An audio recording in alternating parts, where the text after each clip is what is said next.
I found that the rulebook for the Alchemist expansion wasn't as clear as I would have liked, so I've made this tutorial to share what I learned. The Alchemist Expansion Pack adds an extra phase to the gameplay. This phase is the Essence phase and comes right before the scoring phase. With this expansion, you will use the same game board as with the Quacks base game, so nothing about your game board is going to change.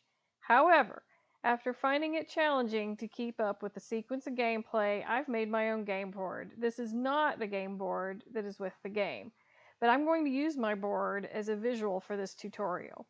You do not need this board to play. You'll use the standard board game that came with the Quacks base game. I'm just going to use this board so I can show you the sequence of play. You'll notice this board still has a scoring phase, the one you're used to seeing in the native game board. You'll notice there's two actions here in the essence phase.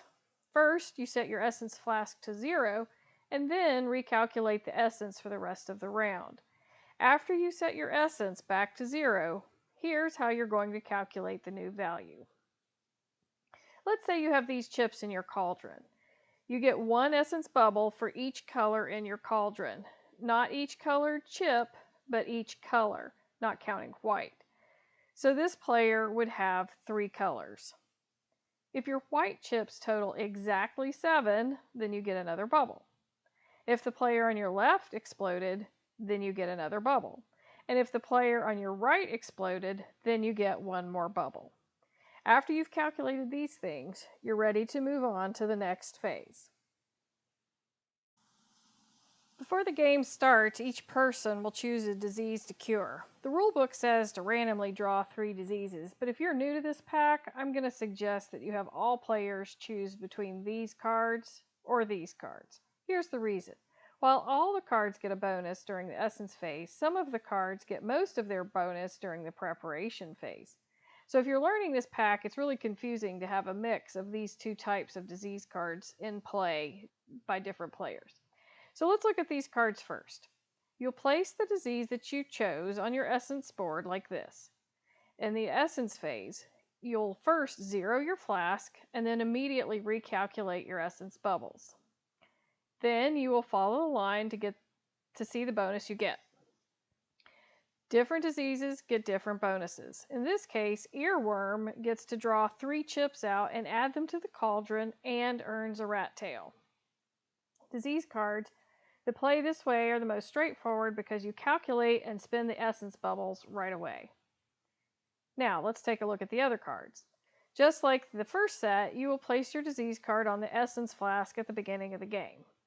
In the essence phase, you'll first 0 out your flask and then immediately recalculate your essence bubbles. You'll follow the line to see what bonus you get. In this case, the player would get nothing if they are on this space, but they would get a victory point if they land on this space. The rest of the bonus will come in the next preparation phase. At this point, you will continue through the scoring phase, then move the rat tails and the flame, come back to the beginning of the game, and draw a card. When we get to the preparation phase, each disease gets a different bonus during the preparation phase. While you are drawing from your cauldron, you will spend the essence points to buy your bonus.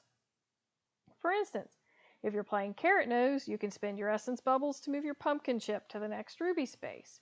If you're playing Forgetfulness, you can spend your essence bubbles to keep your spaces gained, but return a colored chip to your bag so that you have another chance to draw it again. Those playing Wing Airs can spend their essence to either double the spaces on a white chip or return the white chip to the bag. And those playing Witch's Hump can spend their essence to get a bonus anytime they land on a ruby space during the preparation phase. After you're done drawing your chips, everyone moves into the essence phase. Everyone will 0 their essence now if they have any remaining bubbles. So, while the rulebook says to draw random disease cards, I suggest you split the cards this way and all players choose from either this set or this set. I consider Chicken Eyes a level 1 card. It's the easiest card and the least complicated. After that, these cards are what I consider to be level 2 because they get all of their bonus in the essence phase. These cards are level 3 cards because they get a small bonus at the end of the essence phase and the rest of the bonus during the preparation phase. Nervousness is a level 4 card because it's an outlier. It gets part of the bonus here and part of it at the beginning of the preparation phase. It's the only disease card that has a bonus at this point, which makes it more complicated to remember. So all this considered, when we play the expansion pack, we either set out this batch of cards and let the players choose from only these, or we set out this batch of cards and let the players choose only from these. This just makes it so much easier to keep track of who gets what bonus and when, because all of the players are getting their bonus at the same point in the game.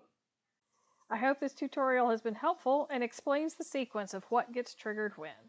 When we first got the game, everybody disliked it because it felt so convoluted, but once we got the cards sorted out, we've really enjoyed using the essence as part of the game and prefer to include the Alchemist expansion when we do play Quacks.